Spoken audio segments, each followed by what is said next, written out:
Well, the question is, how can we take an average idea and make that average idea into an extraordinary idea? You know, that's the question. It's Brink Thinking. This is Malcolm Out Loud. Welcome to the show here.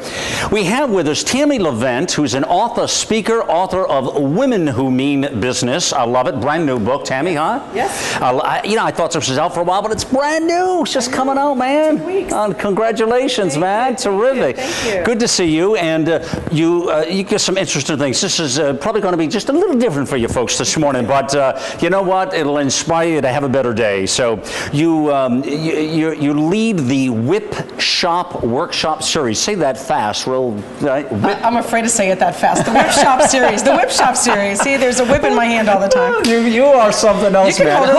Who carries a whip around with them, for God's sakes? This is it, huh? And I'll show you why in a minute. I'm sure. Be nice. And you are also the host of the Whip It Out show, which is quite fascinating. Yes. That you're doing that. So let's bring it forward a little bit. I love the core message, and I want to get to the point of when you say women who mean business.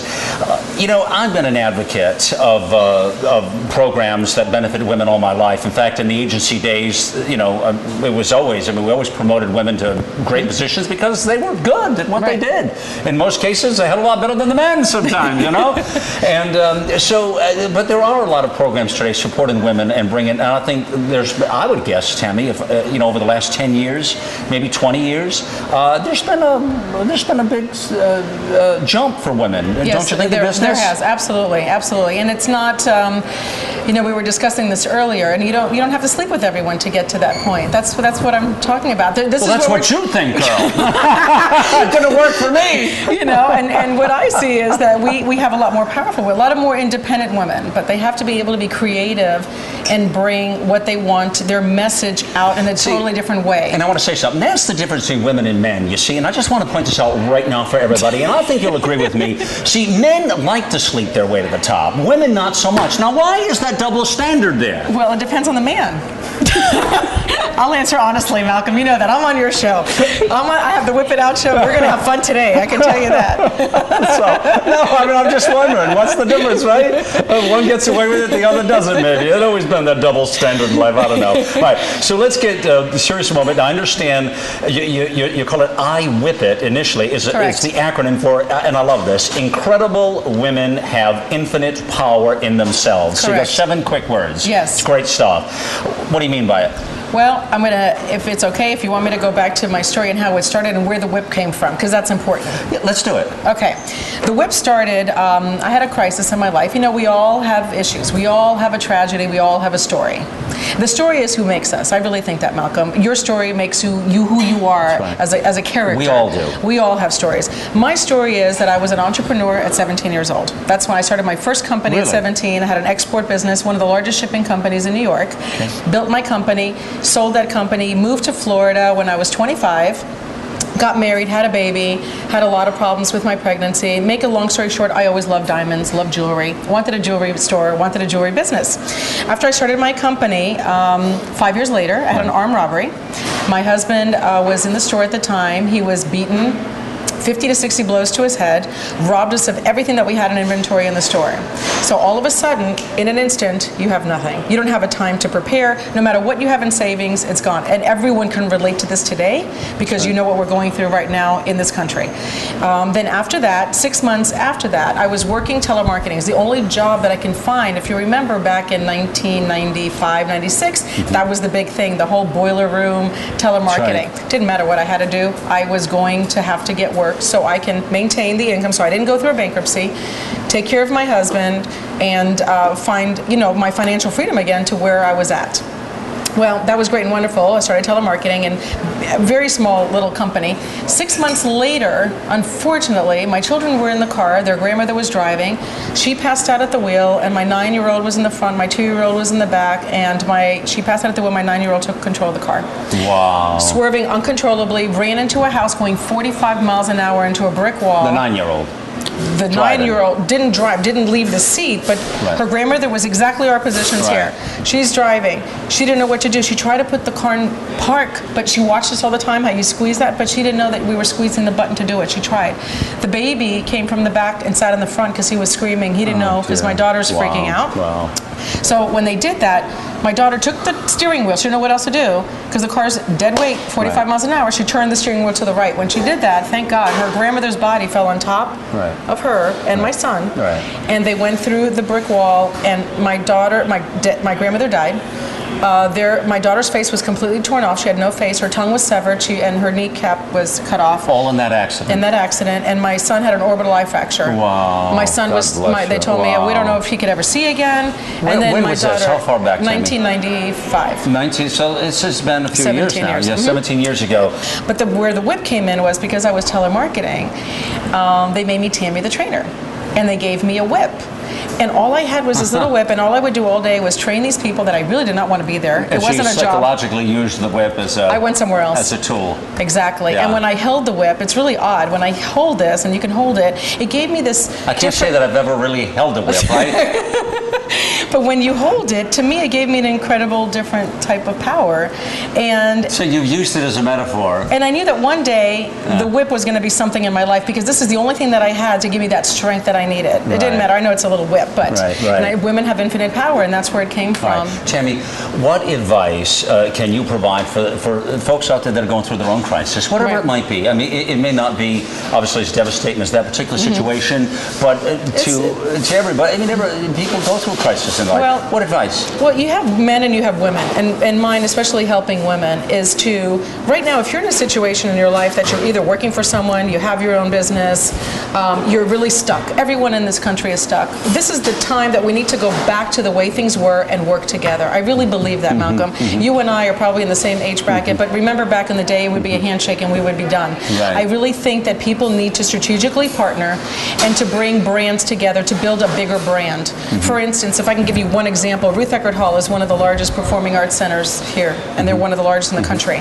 They need money for their charities. I said, I'll give you trips, and if you promote me, they have 300,000 members. Malcolm, 300,000 members. You'd want to be a part of that. So if I give them this, which I give them about a certain amount of money a year, and they promote me, we strategically partnered. They get the business, I get the business, and neither one of us put any money into it. So start thinking positive. Strategic partnerships partnerships no question. without the money, because right now that's the shortage that we have, and we need to be creative. What I always wonder is, does it take a crisis in one's life to make that change, to make that jump forward? But I've never.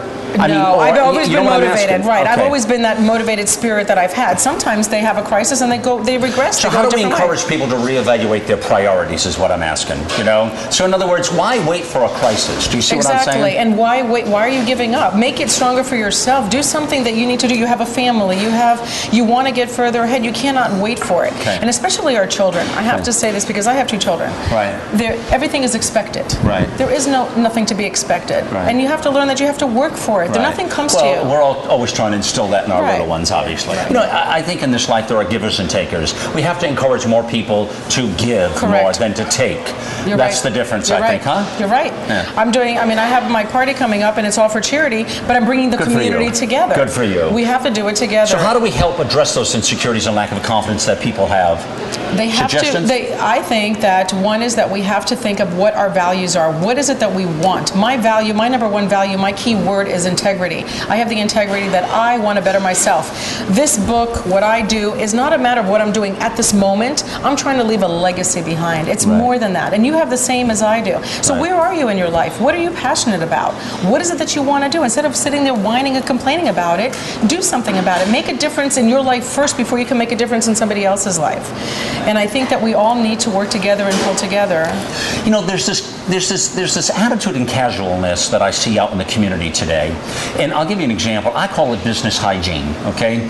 And I think it's even in emails and voicemails. We're very sloppy in society today. Even with emails, people we don't save them to draft. We tell people off in emails. I call them cowards. I think too many people do that. But more importantly, we're making lots of mistakes. We don't look back at what we did before we said. I think everything you do and who you are is a reflection of you as a brand. Do you understand? Correct. And that's what I mean by the details. details, watching the details, Tammy. And that's what I mean by being a perfectionist in life. Right. It is about image. It is about who I am. You're right. Right? Who you are. Exactly. Who you are. That's what it's about at the end of the day. Isn't that self-pride that we should have in ourselves, with ourselves? Absolutely. Everyone should have that. How are you going to succeed? How are you going to go further in life unless you believe in yourself first? I think it's the key. Right. I think it's the key to building your brand. Sometimes, though, we may seem a little cocky to other people, if you notice, like... Absolutely. You know, it's called confidence. Exactly. I don't lack it. You understand? Right. Yeah, I don't lack it. I don't talk about what I don't know. You understand? So if you think I'm opinionated, well, you know, I am with what I know. Right. And I'll tell you what that's what out loud is all exactly. about. And you have that when somebody tells me, oh, you know, they ask me a question on a certain business topic, or they ask me something like that. If I don't know, you know what, Malcolm, I'll be the first one to say, you know what, I really don't know. That's right. I know somebody that does know. That's right. And, you know. That's right. All right, so women, great strides to summarize here. Great strides in, you know, I'm going to suggest in the past 10, 20 years. What do you think's ahead? Well, we can have a president soon for women. Yeah, I don't know how that's going to work. You think that's... I don't know. That may be the change we need. Maybe the change we need. With a whip in her hand. Is it now hold on now. Now everybody wants to know, is it a Democrat president or a Republican president? Now you're putting me on the spot. Come on.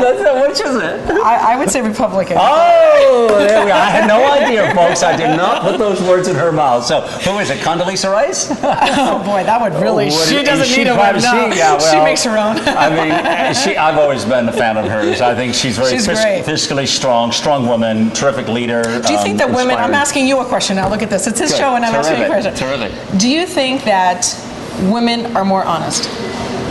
Well, if you look at some of the studies that I've looked at, they would say yes to that point. So, I mean, my opinion doesn't Or maybe really... not being honest, but coming across as honest. You're going to believe them more than you would a man. I don't know. Well, I think there's a sincerity that comes with it. I don't think it's a given. I think there are a lot of women that would slice you in the back quickly, just as well as men, quite frankly. Right. I don't think that's inherent in one gender or the next. But I think if you look at studies, by far and large, there are... I think the track would probably suggest that. Yeah. Present company not included, but sure. I'm not giving you that. Are you out of your mind? I don't care what you have in your hand. And I changed my name Tammy, and you know what that means, right? Tammy, the word Tammy means perfection. Look it up, see? I didn't know that. Yes, and Levent means beautiful, see? So I have that whole name. Perfection, beautiful. And you are beautiful. Thank you. You're lovely, and I love this. I look forward to seeing this, and I'm sure men can learn from this book, too. It doesn't have to be just... Yes, they can. No, if they dare. If they dare. So it doesn't have to be just women who mean business. It could be men who mean business. It could be men who mean business. Since we're all people. We all have to learn from each other, men and women combined. Yeah. Well, again, you've got some great stuff, great things. We definitely need to chat again. Yes, we do. No doubt about it.